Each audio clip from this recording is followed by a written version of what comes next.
Shalom Bapak Ibu Saudara sekalian. Kita berjumpa lagi dalam acara Manarima hari ini. Saya harapkan Bapak Ibu tetap bersemangat untuk belajar firman Tuhan. Ya, dalam acara Manarima hari ini merupakan renungan firman Tuhan singkat. Kita ingin mencoba untuk memperkaya pengetahuan kita tentang rahasia akhir zaman.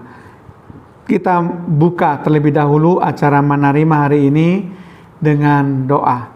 Kami mengucap syukur dan berterima kasih Tuhan kalau kami boleh belajar mengenai rahasia firman Allah tentang akhir zaman ini Tuhan, sehingga kami boleh makin mempersiapkan diri menyambut kedatangan Tuhan Yesus Kristus yang kedua kali.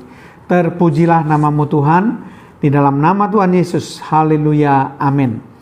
Bapak Ibu Saudara sekalian, saya nanti akan secara berturut-turut membahas mengenai triple seven, triple seven yang dikenal dengan 7 materai, 7 sangkakala, dan 7 cawan murka Allah. Ya, makanya ini disebut sebagai triple seven, di mana kejadiannya itu terjadi ada yang saat menjelang kedatangan Tuhan Yesus, ada yang terjadi pada saat kedatangan Tuhan Yesus, ada yang terjadi setelah kedatangan Tuhan Yesus yang kedua kali.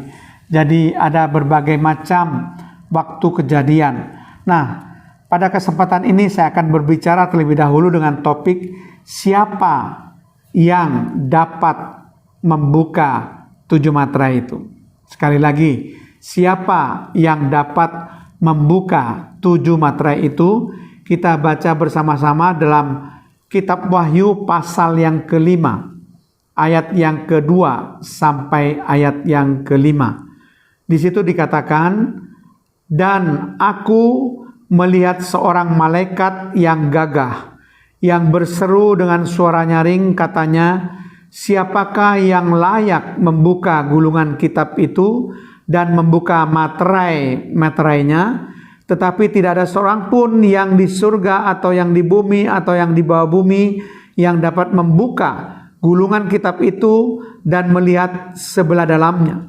Maka menangislah Rasul Yohanes dengan amat sedihnya, karena tidak seorang pun yang dianggap layak untuk membuka gulungan kitab itu atau melihat sebelah dalamnya. Lalu berkatalah seorang dari tua-tua itu kepadaku, jangan engkau menangis, sesungguhnya singa dari suku Yehuda, yaitu tunas Daud, telah menang, sehingga ia dapat membuka gulungan kitab itu dan membuka ke-7 materainya.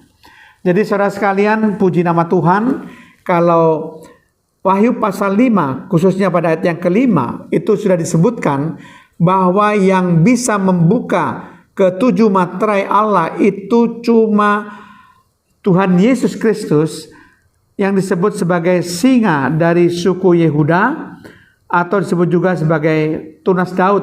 Ya, karena pada waktu itu Rasul Yohanes itu melihat kitab yang memuat rahasia akhir zaman dan ke-7 materai itu dalam keadaan tertutup, tidak bisa dibaca isinya.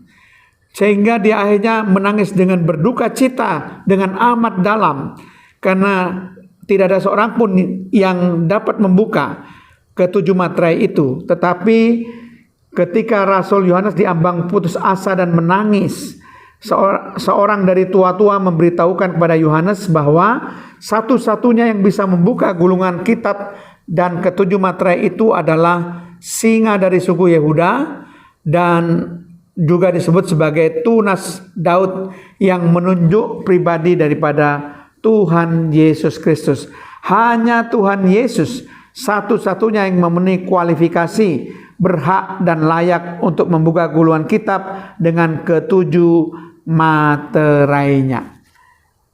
Amin, saudara ya. Puji nama Tuhan. Kita sudah mengerti bahwa yang bisa membuka ke-7 materai itu hanya Tuhan Yesus sendiri. Mari kita berdoa. Terima kasih Tuhan, kami sudah belajar kebenaran firman-Mu, sehingga kami sudah mengerti Tuhan, siapakah yang berkuasa membuka ke-7 materai. yang layak untuk membuka ketujuh materai. Itu adalah singa dari suku Yehuda. Itu adalah tunas Daud yang kami kenal sebagai Tuhan Yesus Kristus. Terpujilah namamu di dalam nama Tuhan Yesus Kristus. Haleluya. Amin.